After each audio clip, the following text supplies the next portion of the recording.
네, 제가 좀 전에 김수현 변호사 얘기했잖아요. 요 장면이 나왔어. 괜찮아. 이 얘기 왜 했냐면 우리가 좀 전에 얘기한 것 중에 하나가 김수현 변호사 얘기하다 그랬는데요. 방송에서 제가 뉴스데스크에서 김수현 변호사하고 이제 둘이 같이 토론 아닌 토론, 예.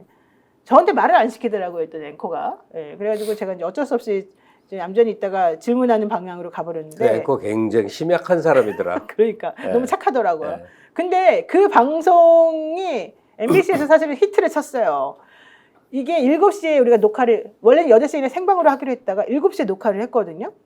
근데 이 여성분이, 이 여자 변호사님이 너무 이 비속어를 그냥 너무 자연스럽게 다다다다 막 남발하니까 이거를 편집을 안 하고 그냥 내보내면 안 되잖아요. 그거를 삐삐삐삐삐 처리하느라고 7시 반에 끝난 거를 8시도 안 해주고 8시 반에 해주더라고요. 그걸 보고 사람들이 계속 기다리느라고 MBC는 우리 히트 쳤다. 그리고 사람들이 야 이거 또 하자. 그래가지고 다른 방송이나 아니, 이런 뭐 데서 저보고 하자고 막. 노영희 변호사가 잘했다라는 평가도 있지만은 우리 김소연 변호사가 재밌다는 평가도 많았습니다. 많아요. 그리고 열사. 네. 그러니까 공천 한 그 경로를 총체적으로 이해할 수 있게 자료를 제공한 거여서 오히려 열사다 그런 얘기죠. 아니, 저는 김수현 변호사가 그리고 시선 집중 나와가지고 MBC랑 인터뷰했잖아요. 강혜경 씨 인터뷰 다음 날 했거든요. 완전히 자폭 수준인 것 같아요. 왜 본인이 그렇게 이준석이 악의 축이라고 하면서 대통령의 육성 녹음된 경위를 정확히 설명해줘가지고 우리가 그동안 잘 몰랐던 내용을 설명해서 알아듣게 만드는 거죠? 그 무슨 뜻입니까 도대체가? 그러니까 김소연 변호사는 이준석하고 거의 원한 관계니까 네. 명태균을 고리로 해서 원한을 풀고자 하는 뭐 그런 배경은 이해를 하겠는데 명태균 씨는 분명히 이준석의 비호를 받던 입장인데 맞아요. 어쩌자고 김소연을 선임했을까가 불가사의한 그런 거여서 네. 혹시나 그 뉴스토마토 그 박형광 기자한테 이준석이 떠드는 거 보니까 알고 봤더니 명태균이를 창원산단으로 쳐라 이걸 듣고 명태균 씨가 그냥 마음이 180도 확 바뀐 건가? 이런 것도 있고 또 하나 미스테리 민주당에서 계속 뭔가 이 녹취 제보가 나와서 뭐가 이상한 게 터지는데 다들 그 운전자로 생각했는데 아니라는 거야 절대 펄쩍펄쩍 운전자 아니라는 거예요. 그러면 누구냐인데 누군가의 추정이 사실은 그게 명태균이다. 자해를 하는 폭로라는 거예요. 그게 고대수라는 맞아요. 거예요. 아니 저는 이분이 이준석을 치러 나온 건지 명태균을 비호하러 나온 건지 도대체 알 수가 없이 쓸데없이 계속 이준석 의원을 이렇게 악의 축으로 규정했는데 제가 보기에는 이준석 의원하고 이 명태균 씨는 같은 라인에 있는 사람이거든요. 네, 그렇죠. 같은 편이란 말이에요. 왜? 제가 그 명태균 씨 사주명리 한번 봐볼까요? 혹시나 네. 명태균이 사주명리에 50대 되면 여자 3명을 조심하라. 그래서 김건희, 김영선, 김소연 3김이네. 김소연까지. 아니 나 박선생한테 제가 진짜 궁금해서 물어보는 거예요. 네. 김소연 씨를 이렇게 선임한 명태균 씨는 왜 그런 걸까요?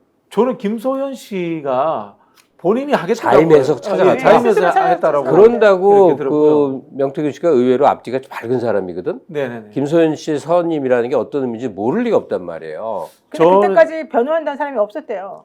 없어서 그런 억지로 부분도 되고 이제 택했을까? 김소연 씨가 어쨌든 과잉되게 친윤 행세를 해왔단 말이에요. 네. 그런 부분들에 대해서 이 대통령실의 신호를 명태균 씨에게 전달할 수 있는 사람, 저는 그렇게 생각했을 수도 있다고 봐요. 근데 김소연 씨랑 이준석 의원은 무슨 철천지 원수를 맺힌 거예요? 성상납.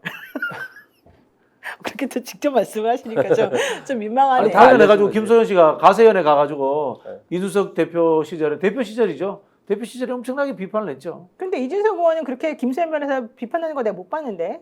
관심이 없죠. 보이지 않죠. 그래라 하고. 근데 이렇게 부메랑으로 돌아올 줄은 몰랐을 것 같아. 근데 어쨌든 김소연 변호사 싱크가 있습니다. 한번 보겠습니다.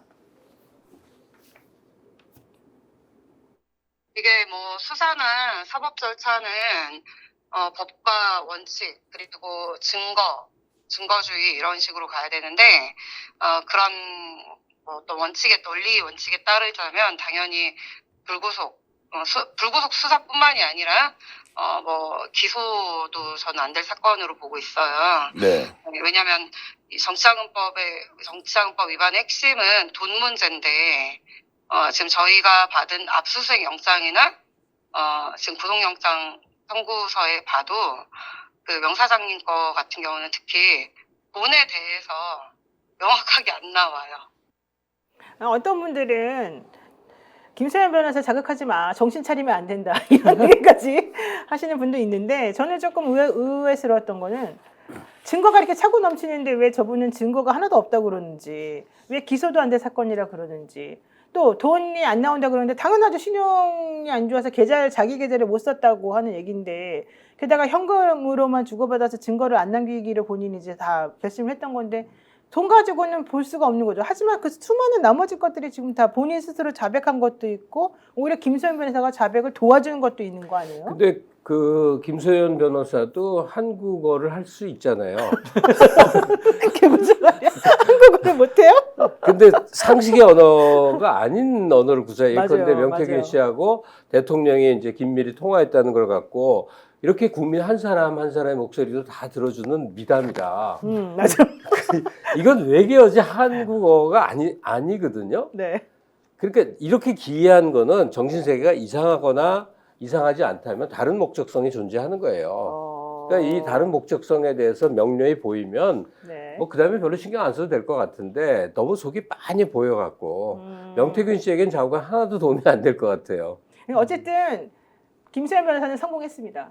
김소연 변호사는 이준석 의원을 보내는 게 목적이었는데 결국 김종인, 이준석 이 두 분을 조사하기로 창원지검에서 박침을 세웠다는 거예요. 김종인, 이준석 수사하는데 그러면 윤석열, 김건희는 왜 수사 안 하죠? 그러니까 앞뒤가 하나도 안 맞잖아요. 그러니까 김소연 변호사의 목적성을 그 속까지는 모르나 겉에서 보는 저는 아주 투명하게 보이는데 투명해요. 김건희와 명태균으로 인해서 빚어진 국정농단, 특히 이제 공천 개입 문제를 이준석 비리로 이제 바람을 그쪽으로 빼려고 하기 위해서 일부러 난리를 치는 거예요. 그래서 사람들의 관심이 이제 김건희와 명태균 또 저 대통령의 이제 이 공천 개입 이 각도에서 이준석으로 펼쳐지는 파노라마를 이제 쫙 펼치려고 그래요. 거기 이제 김종인도 이게 끼어들고 그러면 그걸로 또 한 달 가고 두 달 가는 거예요. 얘기거리가 엄청 많이 나올 거거든. 이준석이 반격하고 김소연은 또 어떻게 좀 물어다 던지고 뭐 이러고 그다음에 극우 유튜브들은 이거 갖고 이제 얘기 퍼나르고 이 그림을 그려서 지금 착착 가고 있는 거겠죠. 근데 왜 이준석 의원이 물론 지금 외국에 있어서 그런 것도 있겠지만 전혀 반응을 안 하는 것 같아요. 저는 이준석 대표가 본인이 대표될 때의 여론조사 거기에 대해서 발목이 묶여 있다고 생각하는데요. 그게 이제 도덕적으로 지참받을 수 있습니다만은 법적으로는 저는 공소시효도 지났고 솔직히 말씀드리면 민주당 우리 송영길 대표 돈봉투건도 당내 선거에 역대의 이 사정기관이 개입한 적이 없습니다. 네, 맞아요. 이준석 대표건도 그 당시에 여론조사 관련해서 어떤 뭐 조작이 있었을 수도 있고 문제가 있을 수도 있습니다만은 원래 이 검찰이 관여하는 게 아니에요, 그게. 그런 상황이라면 저는 이준석 대표가 떳떳하게 나머지 것들, 본인의 약점이 되는 것들은 숨기더라도 나머지 명태균 씨와 김건희 씨와의 관계, 윤석열 대통령과의 관계는 좀 털어놨으면 좋겠어요. 맞습니다. 대표적으로 공천 과정에서 보면요. 이준석이 당대표인데 상황을 잘 모르잖아요. 그런 상황이 나오잖아요. 공관위에서 윤상현에게 이야기해서 김영선이 될 거야 이렇게 이야기하는데 이준석 대표는 경선하기로 했다라는 식으로 알고 있단 말이에요. 그럼 공천관리위원회가 돌아가는 것도 당대표가 보고를 못 받은 상황이야. 본인은 완전 패싱된 거야. 그렇다면 나는 그때 공천 전혀 개입하지 않았어. 그때 김건희, 윤석열이 다 했어.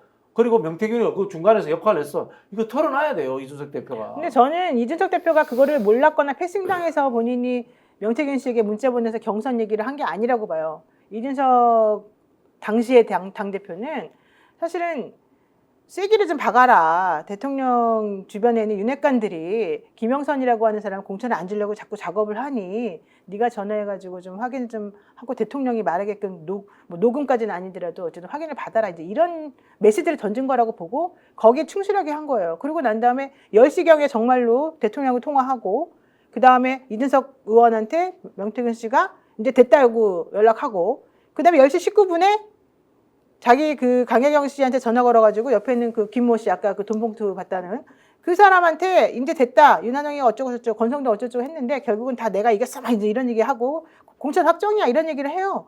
그리고 12시 그날 12시 좀 넘어가지고 강혜경 씨와 김영선 의원의 그 대화에서도 축하한다. 대표님 축하합니다. 이 얘기 나왔고 맞아. 그날 4시 39분 정도에 또 대화가 이어지는데 명태균 씨가 인테리어 다시 하고 이제 이준석이가 와가지고 유세 지원 유세 할 거니까 잘하자 이런 얘기예요. 5월 9일에 다 확정이 돼버린 거예요. 그리고 이제 이준석이 인지했을 가능성이 높아요. 네, 그럼요. 그리고 사실은 제 짐작입니다만 이준석이 통로를 가르쳐 줬을 수 있어요. 그렇죠, 명태균한테 그렇죠. 김건희 찔러라. 또는 뭐 지방선거 때도 김진태라든가 이런 사람들하고 친분 관계가 있는 사람들한테 윤석열한테 장신 100년 가서 아부야바야 안 된다. 김건희한테 가야 된다.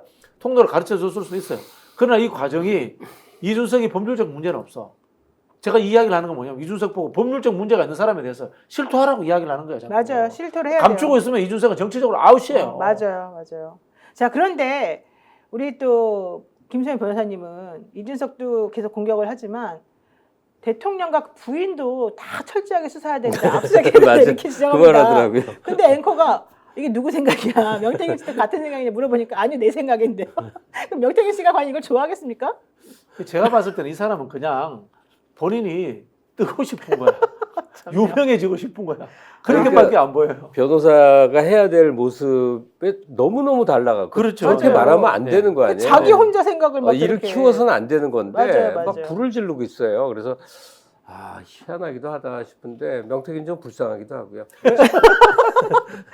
잠깐 이준석 얘기 지나간 얘기인데 네. 이준석 씨는 사실 이 일에 저도 이제 굉장히 실망해갖고 명태균과 엮이는 원래 걸 이준석 보면서 의원을 좋아하시지 않았나요? 많이 좋아했고 이제 응원했죠. 보수가 네. 이런 좀 젊은 사람으로 재개편이 돼야 된다 하는 입장에서 참 응원을 하다가 야 이거 구태도 이런 구태가 없네 해갖고 이제 마음을 확 돌리게 된 게 이제 몇 달 안 돼요. 그래요. 예, 근데 그럼에도 불구하고 이준석은 평생을 여기서 한국에서 정치를 하고 싶어 해. 그러면 죽어서 사는 길도 한 번은 알아야지. 선배 맞아요. 김영삼 같은 사람, 그렇죠. 김대중 사람 네. 죽어서 사는 길이 지금은 딱 하나야. 논평 달지 말고 변명하지 말고 자료를 꺼내서 그렇죠. 국민들께 고해를 해야만 돼요. 그래야 용서를 받기도 받고 옹호자도 생기는 것이지.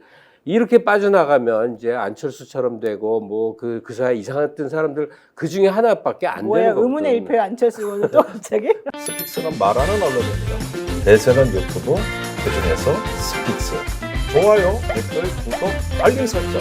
여러분이 저희를 사랑해 주시고 우리가 여러분을 사랑하는 4가지 방법입니다.